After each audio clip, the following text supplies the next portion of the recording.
বিশ্বনবী বলেন কুল্লুকুম খাত্তাউন, বানি আদম তোমরা সবাই পাপী। সবাই কি? সবাই পাপী।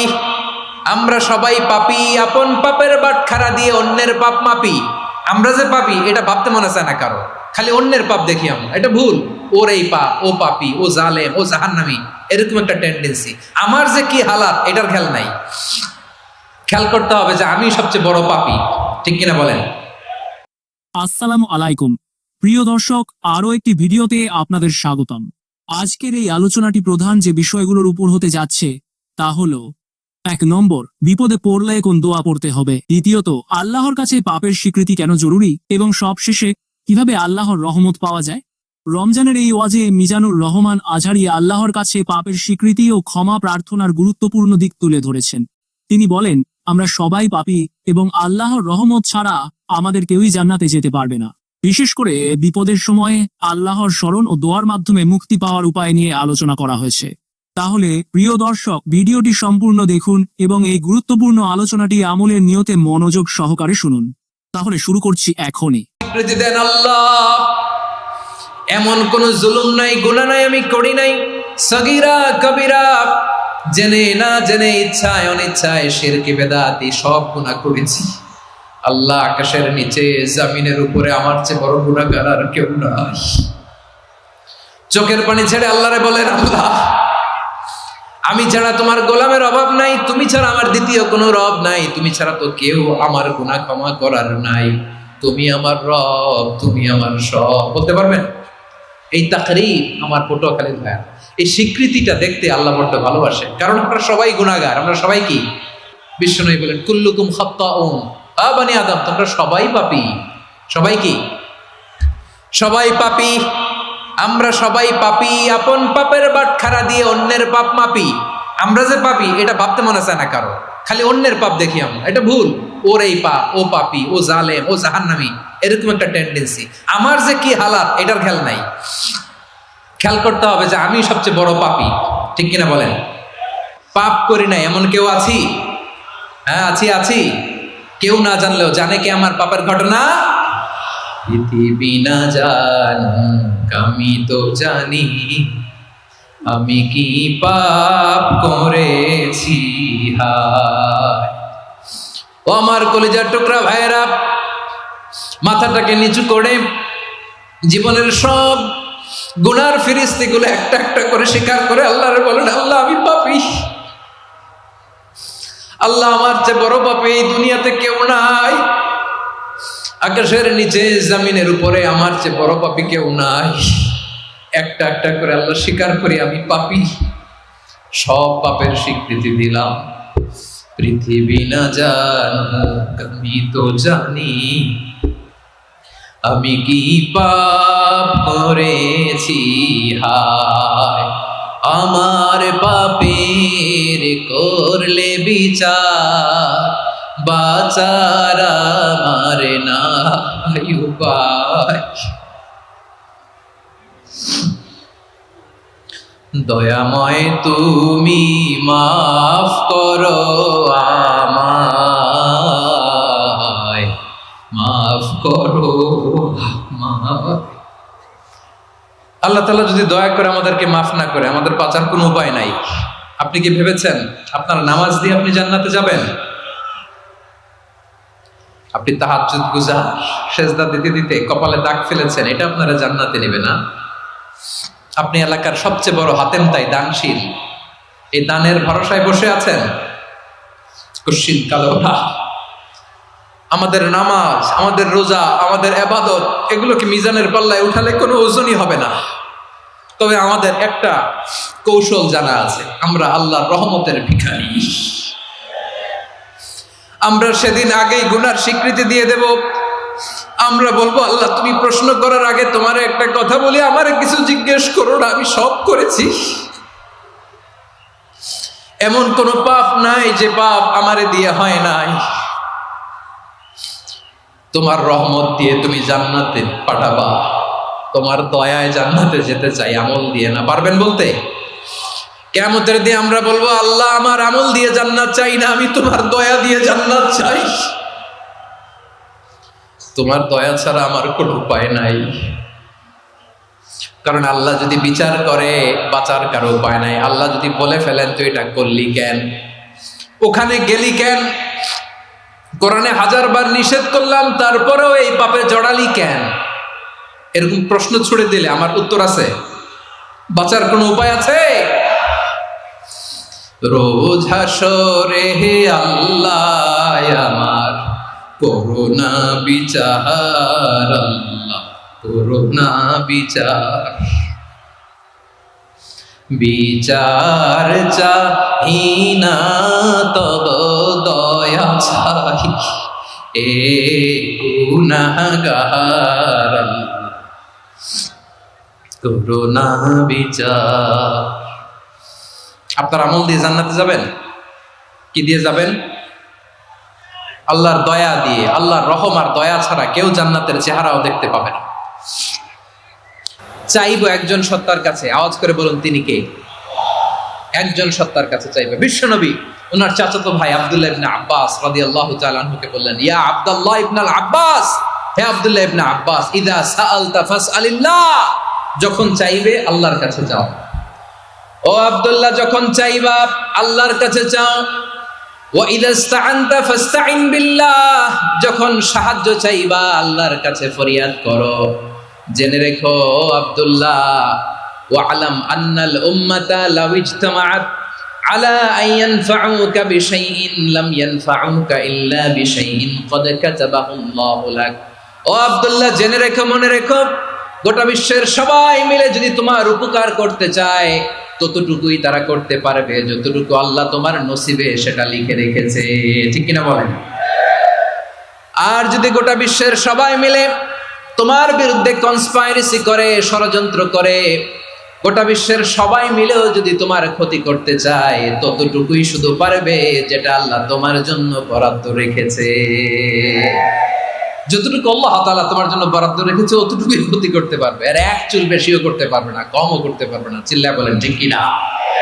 এজন্য আমরা চাইবো কার কাছে? সবাই বলেন নাই, আওয়াজ করে বলেন কার কাছে? সব সময় আমরা আল্লাহর কাছে চাইবো, বিপদে আপদে, সুখে দুঃখে, সচ্ছল অবস্থায় অসচ্ছল অবস্থায়, পরাজয়ের সময় বিজয়ের সময়, সব সময় আমরা ভরসা রাখবো কার উপর? সবাই বলুন। একদল লোক আছে যারা বিপদে পড়লে আল্লাহরে ডাকে, আছে না নাই? পটুয়াখালীতে মাশাআল্লাহ নাই। বিপদ আসলে আল্লাহরে ডাকে, বিপদ নাই আল্লাহও নাই। বিপদে পড়লে নামাজ পড়ে, বিপদও নাই নামাজও নাই। বিপদে পড়লে জিকির করে, বিপদ যখন চলে যায় ওদের জিকিরও বন্ধ হয়ে যায়। এরকম আছে না নাই? কিছু লোক দেখবেন পরীক্ষা আসলে নামাজ পড়ে, আছে আছে? জেনজি আওয়াজ করো, এরকম আছে? এই কমন পড়ে গেছে, কমন পড়ছে। দেখবেন পরীক্ষার সময় নামাজ পড়ে, পরীক্ষাও নাই নামাজও আছে। এরকম কিছু লোক আছে অসুস্থ হলে আল্লাহরে বড্ড ভালোবাসে, আল্লাহরে খুব ডাকে। অসুস্থ হইলে অসুস্থতাও নাই, আল্লাহ স্মরণও নাই। দেখবেন কিছু লোক নির্বাচন আসলে খুব আল্লাহ আল্লাহ হয়ে যায়,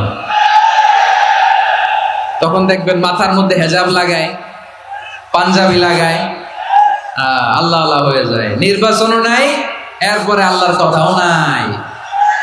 আছে না নাই? না, এরকম হওয়া যাবে না। সব সময় আমরা আল্লাহরে ডাকবো, বিপদে আপদে সব সময় ভরসা রাখবো আমরা একজনের উপর। আওয়াজ করে বলেন তিনি কে?